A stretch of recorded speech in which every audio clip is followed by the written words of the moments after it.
Software engineer का tax कैसे कटता है और कैसे तुम अपना सैलरी बढ़ा सकते हो, और जापान से कंपेयर करेंगे जापान में क्या टैक्स कटता है, कैसे तुम अपना टैक्स बचा सकते हो एंड में साल के। तो हेलो दोस्तों, आज की वीडियो में बहुत ही ज्ञान निकलने वाला है। क्या ज्ञान निकलने वाला है मैं बताता हूँ। आज पता चलेगा कि तुम्हारी सौम्या और तुम्हारी सीटीसी कैसे तुम्हारा मिलके बेवकूफ बना रही है या बेवफा है। सौम्या बेवफा है थोड़े सालों पहले चला था, नीचे कमेंट करके बताना अगर तुमने भी सुना है सौम्या बेवफा है, नोट पे लिखा हुआ आता था। गजब बेइज्जती है। और कैसे तुम्हारी नेहा और तुम्हारा टैक्स तुम्हारा काट रही है। बंद करो हाथ जोड़ के, मैं सब बताएंगे आज की वीडियो में। इंडिया में कैसे टैक्सेशन सिस्टम चलता है, इंजीनियर एक सॉफ्टवेयर इंजीनियर का टैक्स कैसे कटता है, पूरा एक्सप्लेनेशन करेंगे। तुम्हें अपनी सीटीसी समझ आ जाएगी इस वीडियो के एंड में। और जापान से कंपेयर करेंगे, जापान में क्या टैक्स कटता है। और क्या यार, एक वीडियो के लिए इतना ज्ञान बहुत है, मतलब ठीक है, उससे ज्यादा क्या लोगे एक वीडियो से। तो शुरू करते हैं बहुत ही तेजी से इस वीडियो को। एंड एक ऐसी चीज भी बताएंगे जिससे तुम अपना टैक्स बचा सकते हो। बहुत लोगों को पता भी होगी डिडक्शंस के बारे में, वो भी समझाएंगे थोड़ा बहुत कि कैसे तुम अपना टैक्स बचा सकते हो। एंड में साल के एक थोड़े बहुत डॉक्यूमेंट सबमिट करके तुम्हारा टैक्स वापस आ जाता है, इनकम टैक्स रिटर्न आ जाता है, वो भी समझाएंगे पूरा। तो वीडियो को लाइक कर देना, शेयर कर देना, सब्सक्राइब कर देना चैनल को, और शुरू करते हैं इंडियन टैक्सेशन सिस्टम के साथ। और आज की वीडियो में भी डिस्क्लेमर है कि I am not a financial expert, और मेरी बातों पे तुम मान सकते हो, बिलीव कर सकते हो, समझ सकते हो, लेकिन उनको कोर्ट मत कर देना, कहीं कोर्ट मत ले जाना। सिंपल सा डिस्क्लेमर था। तो आगे वीडियो में समझ जाते हैं पूरा टैक्सेशन सिस्टम और शुरू करते हैं। तो सबसे पहले शुरू करते हैं इंडिया का टैक्सेशन सिस्टम। टैक्सेशन इतना भारी वर्ड नहीं यूज करेंगे, कितना टैक्स तुम्हारा कट रहा है इंडिया के हिसाब से वो बता देते हैं तुम्हें। तुम इंजीनियर हो, तुम जो भी हो, तुम्हारा जो टैक्स होता है वो समझाते हैं। तो सबसे पहले शुरू करते हैं इंडिया का टैक्स। तो यहाँ पे दो सिस्टम चल रहे हैं। तुम्हारे पास ऑप्शन होता है, एक पुराना सिस्टम एक नया सिस्टम। ये ऑप्शन सबके पास होता है। तो ये ऑप्शन होता सबके पास है, कंपनी ऑप्शन देती है। अगर कोई कंपनी नहीं दे रही तो पता नहीं, तुम्हारा अलग सिस्टम है। लेकिन दो ऑप्शन है, एक ओल्ड सिस्टम एक न्यू सिस्टम। ओल्ड सिस्टम में ये क्या है, तुम डिडक्शंस ले सकते हो। अब डिडक्शंस क्या है, डिडक्शंस के बारे में बात करेंगे। डिडक्शन होता है जो तुम्हारी सैलरी जो तुम दिखाते हो और जो टैक्स कैलकुलेट करने के लिए, उसको कम करने का एक सीक्रेट तरीका सबको पता होता है, बट लोग यूज नहीं करते क्योंकि मेहनत लगती है।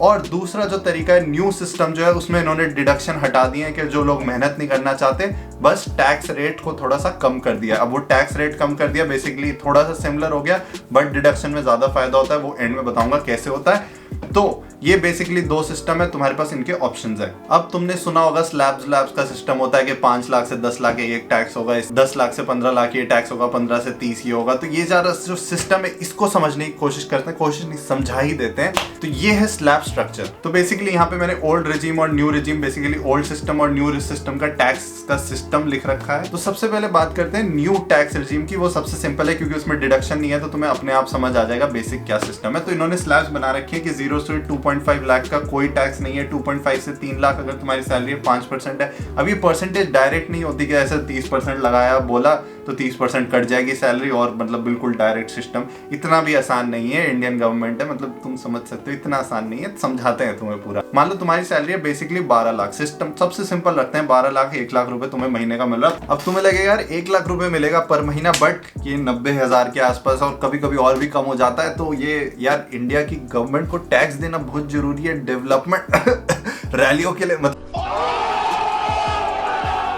ठीक है, वो इस डिटेल में नहीं जाते हैं। लेकिन कैसे कटा है ये समझाते हैं। बहुत ज्यादा भी नहीं कटा है, बट कटा है थोड़ा बहुत। तो 12 लाख वाले अगर तुम स्लैब के हिसाब से देखो तो तुम आते हो 20% टैक्स में, न्यू टैक्स रिजीम के हिसाब से। अब 20% ये डायरेक्ट नहीं कटता। ये कैसे कटता है, तो बेसिकली तुम्हारी जो सैलरी है 12 लाख को, उसको अलग अलग पार्ट्स में डिवाइड कर देते हैं। तो जो तुम्हारी सैलरी का पहला पार्ट है 0 to 2.5 लाख, उस पर 0 टैक्स लग रहा है बेसिकली।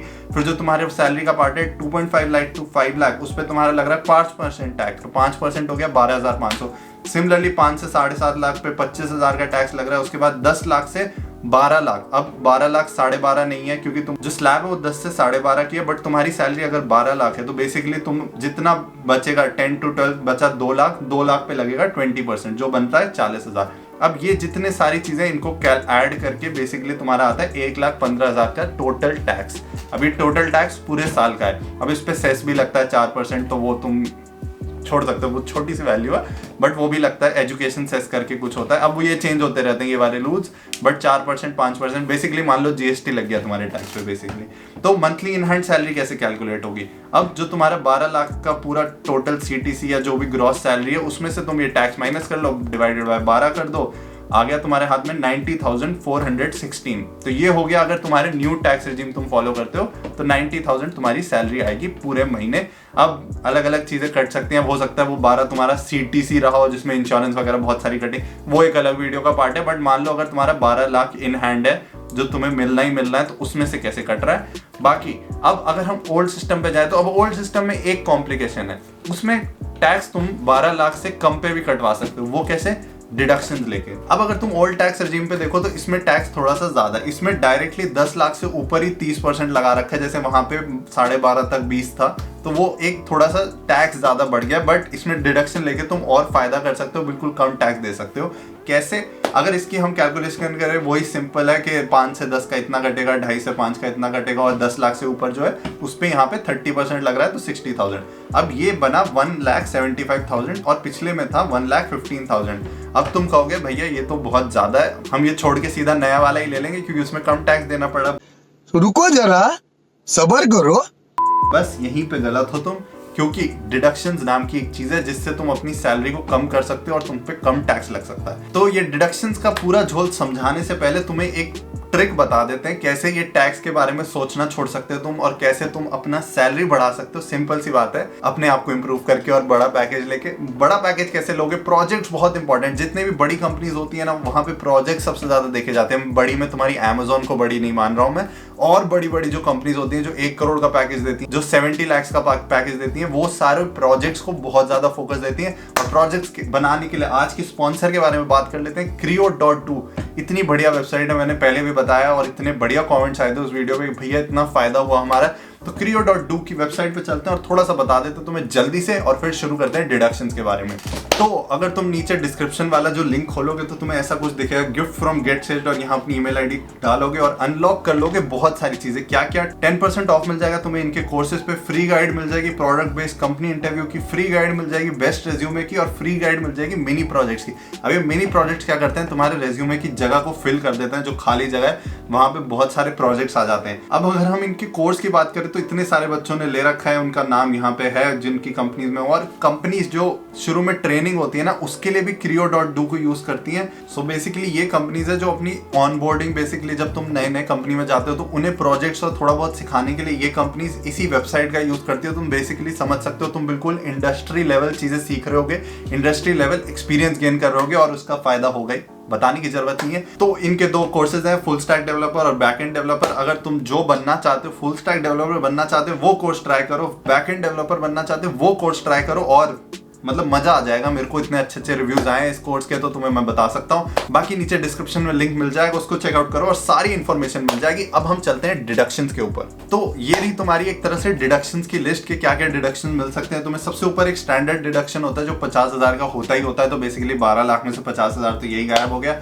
उसके बाद एक 80C का डिडक्शन होता है जिसमें तुम 1.5 लाख तक का डिडक्शन ले सकते हो, बेसिकली अलग अलग चीजों में इन्वेस्ट करके। फिर एक 24 करके जिसमें इंटरेस्ट ऑन लोन, जो अगर तुम्हारे पास कोई लोन है। फिर गवर्नमेंट एम्प्लॉयज का, इसको छोड़ देते हैं, गवर्नमेंट एम्प्लॉयज की बात हम कर ही नहीं रहे। लीव ट्रैवल अलाउंस भी होता है कुछ कुछ कंपनीज में, आई थिंक मोस्टली कंपनीज में होता है। उसके बाद तुम्हारा हाउस रेंट अलाउंस, बेसिकली अगर तुम्हारा हाउस रेंट तुम पे करते हो तो उसकी स्लिप अगर लगा दोगे तो उतना तुम्हारा 12 लाख में से माइनस हो जाएगा, पैसे नहीं कट रहे तुम्हारे। बेसिकली जब टैक्स कैलकुलेट करेंगे ना, तो वो जो टैक्स कैलकुलेटर है वो 12 लाख को वैल्यू को कम कर देगा। Same for medical insurance premium, saving banks interest, अलग अलग चीजें। जैसे तुम्हारे पास अगर सेल्फ डिपेंडेंट कोई स्पेसिफाइड डिजीज का ट्रीटमेंट चल रहा है, उसके बिल लगा सकते हो। तो ये झंझट बहुत है लेकिन पैसा बहुत बचता है, सिंपल सी बात है। कैसे बचता है, एक थोड़ा सा तुम्हें मैं नीचे में एक डिस्क्रिप्शन में एक कैलकुलेटर टाइप भी दूंगा, मेरे को एक वीडियो में मिला था, मैंने चुरा लिया वहां से। अब जो जितने भी टैक्स डिडक्शंस है, इनके लिए पूरा फाइनेंशियल ईयर के एंड में तुम्हारी जो भी कंपनी की HR टीम या जो CA वाली टीम है, वो तुमसे सारे रिसिप्ट्स और वो सब मांगती है, तो वो तुम्हें सबमिट करने होते हैं। सबमिट कर दोगे तुम्हारा टैक्स बच जाएगा। नहीं करोगे आलस की तरह तो न्यू टैक्सेशन सिस्टम ले लेना, थोड़ा तो टैक्स बचे। अभी डिडक्शंस के फायदे समझाने के लिए ना मेरे को पहले एक सैलरी का एग्जांपल लेना पड़ेगा। तो मान लो मैं एक सैलरी का एग्जांपल लेता हूँ, 70 लाख की सैलरी। अब छोटी मोटी बात हम करते ही नहीं है, 12 लाख की हम बात नहीं करेंगे। तुम उसको कैलकुलेट कर सकते हो, ये वाली जो एक्सेल शीट है तुम्हें नीचे डिस्क्रिप्शन में मिल जाएगी, इसको डाउनलोड करना, इसमें वैल्यूज डालना, तुम्हें आ जाएगा, थोड़ा बहुत दिमाग लगाना पड़ेगा। अब मान लो तुमने एक सैलरी ली है 70 लाख की और इसमें से कोई एक्स्ट्रा फालतू चीज नहीं कट रही, मान लो कोई इंश्योरेंस वाली फालतू चीजें हट चुकी हैं। ये बेसिकली तुम्हारी वो सैलरी है जिसपे टैक्स कैलकुलेट होना है और जिसपे तुम्हें मतलब बेसिकली मिलेगा, एक्स्ट्रा चीजें इससे डिलीट हो चुकी हैं। तो अगर तुम इसमें ओल्ड रेट के हिसाब से देखो, जो पुराना रेट है, फिर डायरेक्ट टैक्स कटेगा 19,90,000 का बेसिकली, और न्यू टैक्स के सिस्टम के हिसाब से 19,11,000 का। अब फिर से कहोगे तुम यार भैया नए टैक्स में कम टैक्स कट रहा है तो मतलब नए सिस्टम ले लेते हैं ना, पुराना लेके क्या करेंगे। तो फिर से मैं कह रहा हूँ रुको जरा, सबर करो।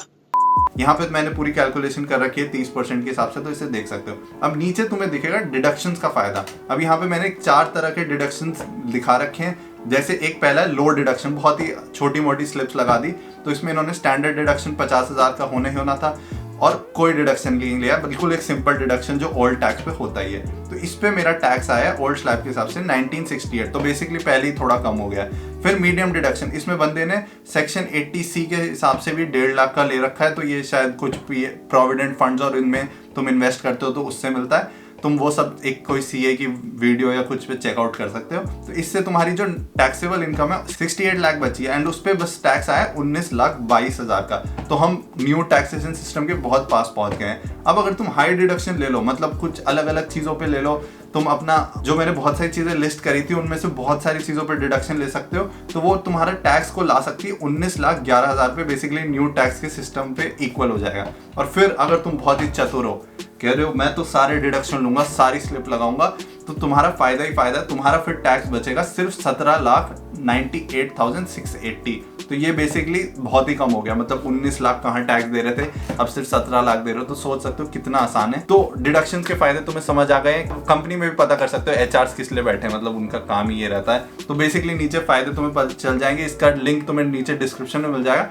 अब कंपेयर करते हैं जापान से। अब मैं जापान का थोड़ा सा सिस्टम समझा देता हूँ तुम्हें टैक्स का, और उसके बाद इसी सैलरी में 70 लाख पे कंपेयर करेंगे कि जापान में कितना टैक्स करता है। चलो शुरू कर। तो जापान में ये सारे डिडक्शन वाला सिस्टम नहीं है। यहाँ पे एक सिंपल सा रूल्स बना रखे हैं, स्लैब्स बना रखी हैं जैसे इंडिया में। उसके बाद इन्होंने एक सिंपल बना रखा है कि अगर तुम्हारी इसकी सैलरी है तो अपना टैक्सेबल इनकम कैलकुलेट करने का एक फॉर्मूला बना रखा है। तो उसमें पूरी ऐसे टेबल्स दे रखी हैं, उससे तुम कैलकुलेट कर सकते हो और ज्यादा दिमाग लगाने वाली चीज नहीं है इसमें। लेकिन 2 तरह के टैक्स होते हैं, एक इनकम टैक्स होता है और एक होता है रेजिडेंस टैक्स। बेसिकली तुम्हारा यहाँ रहने का जो खर्चा होता है, रहने का टैक्स मान लो एक तरह से, तो वो 10% होता है बेसिकली तुम्हारी सैलरी का। बट 10% वो बहुत बड़ी वैल्यू तुम्हें लग रही होगी, होती नहीं है। उसके भी कैलकुलेशन के तरीके हैं और वो बहुत कम आता है, वो 1% के आसपास ही आता है पूरी सैलरी का, या आई थिंक 2-3% के आसपास। और जो इनकम टैक्स है वो तुम्हारा इन स्लैब्स के हिसाब से तो तुम्हें लगेगा बहुत ज़्यादा है, बट अगर कैलकुलेट किया जाए रियल में तो बहुत कम रह जाता है। मैं जैसे बताता हूँ, अगर 70 लाख की सैलरी है किसी की यहाँ पे, तो मैं थोड़ा बहुत बता सकता हूँ, थोड़ा बहुत आइडिया से, जितना मेरे को आइडिया है, जितना मैंने 5 महीने अपनी सैलरी आई है उससे जो मैंने कैलकुलेशंस करी है। तो अगर किसी के 70 लाख सैलरी है तो उसका टैक्स सिर्फ कटता है 5% पूरा। अगर तुम बेसिक कैलकुलेशन करो ना सीधा, मतलब स्लैब हटा दो, सिंपल। अगर इंडिया के हिसाब से देखोगे तो सिर्फ और सिर्फ 3,90,000, मतलब इंडिया में कहाँ 17 लाख टैक्स कट रहा था, यहाँ पे सिर्फ 3,90,000 कट रहा है। अब इसमें और चीजें इंश्योरेंस वगैरह भी कट सकती हैं, बट फिर भी ये इंडिया से कम ही रहेगा, क्योंकि यार इंडिया में तो बहुत ज्यादा टैक्स कट रहा है।